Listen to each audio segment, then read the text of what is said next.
Hi, I'm Mike Lesko for Gamer Radio Zero. I'm here with best-selling author Ed Greenwood. Ed, welcome to the show. Thank you. So, we have a new book coming out, Swords of the Dragonfire. Why don't you tell us a little bit about that?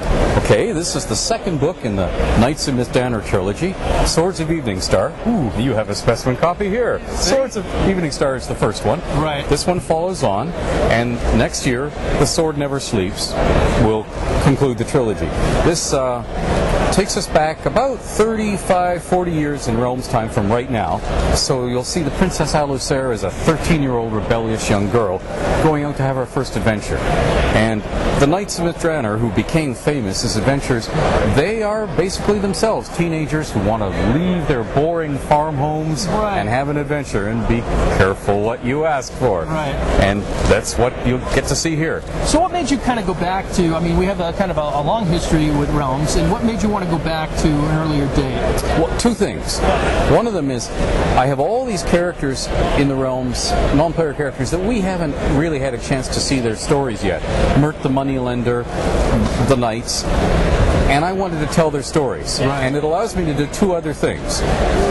Paint little details of Realms lore about the past, like what the uniforms of a purple dragon looks like in Cormyr, or who was a courtier.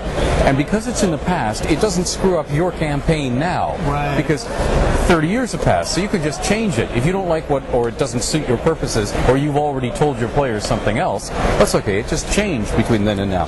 But for people who wanted that detail and want to use it, they can just pick it up. And the other thing is, from the two I said at the beginning, was if you always set your books right now, just in the future, establishing the new Realms time, you're telling people what happens in their campaign. And there's nothing wrong with that, but lots of authors are doing that in the Realms. So I wanted to not add to that problem. Right. And I just take a little step back in time. We already know that the people survive or whatever. Right, yeah. So no, nothing horrible happens. Yeah, we're taking away that sort of apprehension from the reading.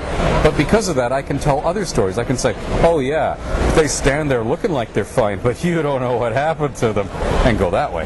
So I've talked with a lot of authors, and some of them talk about having the problem, or not really a problem, but where they have maybe minor characters that initially were minor characters, and they just sort of, the characters themselves don't think of themselves as minor characters. They think they're the hero of the story. Do you find that with some of your characters coming out? Sure, but the nice thing is, with me, it's all the characters do that, so the balance is maintained. Right. They're still minor characters because everybody wants to take over. So you go, oh, push, shove, we're right back where we started. So yeah, everything, see, the key to making the world seem real is that you treat everything with the same respect. It isn't a stage set that is lifeless until the player characters walk on, and then the lights come on, and everybody walks and talks, and the player characters go away, and the lights come off, and everybody freezes, and the dust settles on them. And you know, none of that. Everybody is living and breathing. Everybody's important, and then the world feels real to gamers as they pick it up and read it. They go, "Yeah, this is real. There's a lot going on. This is happening. Yeah. This is alive." And the key to doing that is to treat everything like that. Oh, that's cool. So we have you have a third book coming, and that's going to be when? Do you know? Next year, around this time, The Sword Never Sleeps. Yeah. Next year, so we might be sitting here at next Gen Con. Sure, if you want. All right. Well, I definitely want if you're willing. So you have some other stuff going on. You have it's the annotated Elminster. Yeah. Tell us a little bit about that. Okay, I think that's November. I'm not. Okay. Later this year, coming up to the Christmas run, it's in the catalog. I see tons of gamers over in the line there who are flipping through their catalogs. The first three Elminster novels, Elminster the Making of a Mage, Elminster of Mithranor, and The Temptation of Elminster, will be put together into a new hardcover book. As far as I know, we won't be changing the text of any of them, but each one will have a long essay.